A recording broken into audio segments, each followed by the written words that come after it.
Hey, it's Mike with DRUMline. I'm with Ben Tufts at 30,000 feet. We're doing an airborne video because NAMM continues no matter where you're at. And Ben is a player, teacher, photographer, many talents. So we're going to find out more about you. Okay, so you play in a lot of different bands? Yes. East Coast, West Coast styles? Mostly East Coast.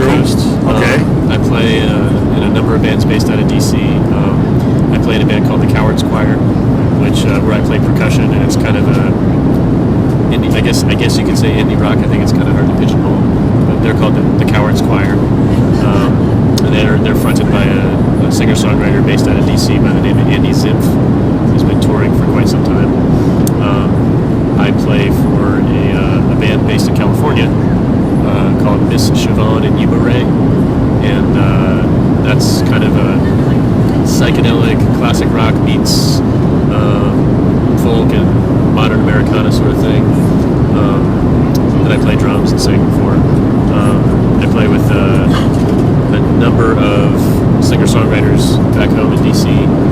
Laura Segaris, who just finished a record early last year that Ryan Adams sang some backups on. Got a new live record coming out this month. I play with a singer-songwriter by the name of Lauren Calve, C-A-L-V-E, and that's kind of more of a folk blues Americana thing.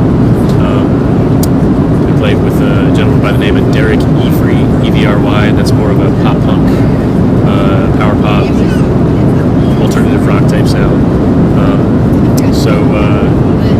A number of groups. I think in 2011 I played with 30 different bands. Wow, how many gigs did you think? In 2011 it was 160 something. 2012 was almost every day, every other day you're playing a show. Every other day. 2012 I did Wow. over 200 gigs because I did like 4 months of touring that year.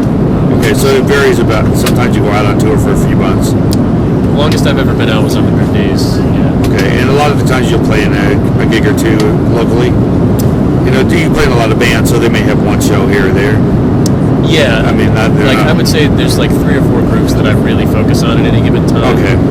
But then there's a number of folks who singer-songwriters will do winery gigs or whatever, acoustic solo gigs, and then hire me for like special gigs, you know, where they need a full band. So you're drumming 24/7, but you're also teaching. Yes, I teach 4 days a week. I teach at Contemporary Music Center, which is in Chantilly, Virginia, which is about 40 minutes west of DC. Yeah. And I also teach in DC at a studio called 7 Drum Lessons. It's a brand new studio on the U Street corridor, which is great. So, well, there's a glow about you. Wait a second, that's my halo. The window. Yeah, you got a halo. I think that's the airplane window being open. Yeah. But I said you play 24/7, and you didn't deny it. So, what's it like playing at like 2 a.m., waking up the neighbors? Oh well. Or what is your situation? I was making a joke with the 24/7, but for practice, your practice, yeah. What's do you have a situation where? Well, yeah, I do live in a single-family home. Oh, okay. Pretty far north of DC. In a musician house. There's another drummer who lives there too. So okay. So we've had rehearsals there a lot. We never. I live in the country, and my closest neighbor is 100 yards. So yeah, and I make all kinds of noise. Yeah, it's really. But you're doing it constantly, so I wondered, is Sean Pelton practices in New York in like a loft? He has it all soundproofed. Yeah, got to. Yeah, otherwise he'd probably be kicked out or something. Sure. Anyway, what about your travels and photography exploits or other creative endeavors? Well, I would consider myself more of a serious hobbyist writer than I would a serious hobbyist photographer. Okay. What do you write about? Traveling, because touring with Miss Siobhan has allowed me to be on the road. Were you inspired by Neil Peart at all, as far as not drumming but travel writing? He writes a lot of cool books. I can't read have read a lot of his stuff. I do read a lot. I read a lot of autobiographies and biographies of musicians, not just drummers, but by musicians. David Byrne has done some really interesting travel writing, actually. I really enjoy his travel. Okay, but do you like travel books that are written by musicians or good ones?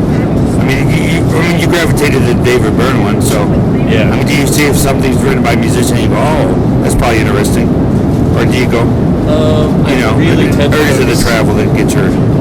It's mostly the musician thing. Almost all of my reading is nonfiction. Okay. Musician biographies and autobiographies. All right. We just got a new gig. Can you tell us about that? Oh yeah, apparently I'm the East Coast contributor for Editor. editor. That sounds like a bigger deal.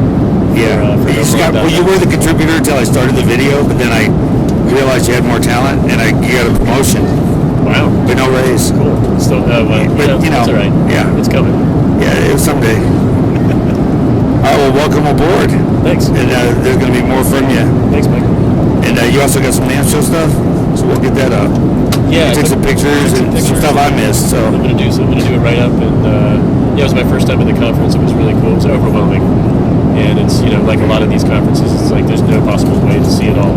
You got, being an educator, you got a lot of the stuff that was being presented as information, and I got a lot of the fun interviews in the products, but I missed a lot of what you got. So it'll be a nice addition. Sure. Yeah. Okay, well, thank you, Thank you. and welcome aboard.